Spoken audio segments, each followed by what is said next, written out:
nella vita di tutti i giorni, che ci riporta le cose. Ma ha ragione, è l'intuizione. Poi c'è chi è portato si innamora tutti i giorni perché il giovane è bello, e chi come me è meno bello fuori, quindi io mi metto si pone il problema dell'amore. E sarà che io sono missato il clown, quindi sono sempre partito dalla sconfitta.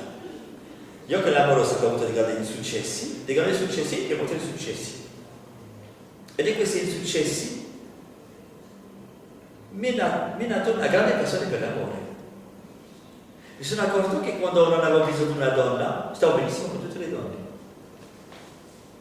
Quindi l'amore non è, perciò ciò che dicevo oggi a lezione, non è solamente l'amore per una donna o l'amore di una donna per un uomo, è l'amore come tale. L'amore sta bene con Emanuele, non rompere le scatole. Allora c'è qualche cosa che appartiene allo stato della calma, dell'oceano e della gentilezza, e questo è l'amore. L'amore non è solamente fare sesso o così, capito? Fare sesso è carino, è molto divertente, a me piace, però alla fine dopo mi ami, non mi ami e poi diventa terribile. Diventa legame perché confondiamo l'amore che è il dare con il prendere. Ciò che diceva Shakespeare nel testo famoso di Riccardo III, la Diana, lei diceva la donna, molto giustamente. Quando Riccardo III la voleva sposare, lei diceva prendere non è dare. E al momento l'amore diventa prendere. Ti amo perché ti voglio per me, ma non ti amo, non do niente, prendo di te tutto. E te mi dirai, ma mi ami? E io sentirò che sono un oggetto tuo. Perciò c'è incomprensione tra gli uomini e le donne, intuiscono che l'amore può essere una cosa bellissima, poi diventa l'attaccamento, finisce qua. Noi uomini diciamo le donne sono troppo gelose, ma in pretesto per gli uomini per correre più donne, e anche questa è una furbizia. Le donne vogliono solamente un uomo, però così per rimanere tutta la vita, e non va neanche bene.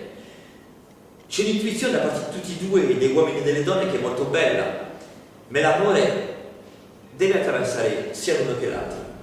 Non ha bisogno, l'amore non lo puoi prendere. Ora posso essere innamorato quando non ho più bisogno dell'amore.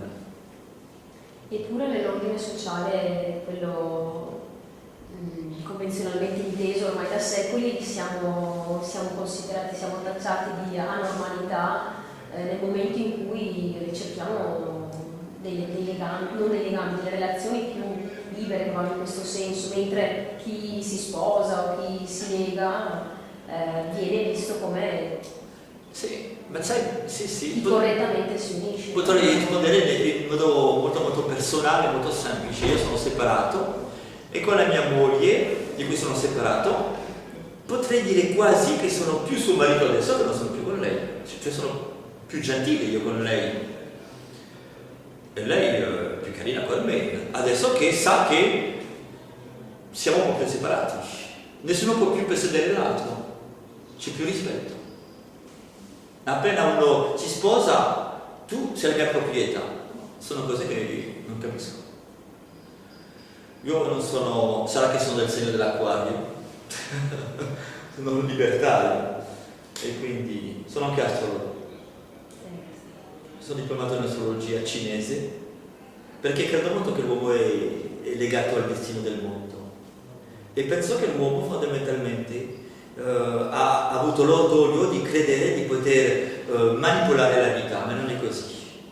Penso invece che quando l'uomo si sente molto, come direi, come un po' di paglia al vento, sente di essere come i bambini che corrono sui prati, niente, allora veramente abbraccia la vita. Questo non appartiene certo ai canoni sociali, ma io mi sono completamente fuori dai canoni sociali. Ma talmente fuori io che dico al mio assicuratore, parlo della mia moglie che non esiste, non c'è problema. Dico mia moglie questo è teatro, la gente fa teatro, io sono insegnante di teatro, so che cos'è il teatro, l'arte del teatro e l'arte di non fare teatro, ma la gente fa sempre teatro. Io guardo il teatro della vita e non ci credo troppo. Questo è bellissimo perché a livello creativo puoi incontrare tante persone, tutta la gente sente che siamo condannati alla felicità, tutti aspettano questo e se qualcuno bussa a porta tutti aprono la porta Quindi mi dicevi, ma allora come ci si muove nel social con questo? Non è finzione comunque. Sì, è finzione, tu puoi fare molte cose per imbellire le cose. Questo è importante. Non rimaniamo nella gabbia di vetro, capito? Molte cose molto belle. E voi che lavorate nel volontariato, eccetera, sentite che là, come fa Evaristo a Nairobi, in India, questo qua va a sviluppare in voi grande altruismo e grande entusiasmo e uno accetta più facilmente che ci sono anche delle sconfitte, dei momenti di comprensione, momenti così. Non importa. Crescendo la gente comincia ad avere più esperienze, l'esperienza ci appesantisce.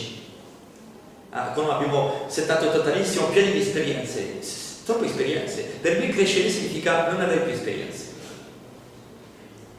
Quando sarò grande avrò 12 anni.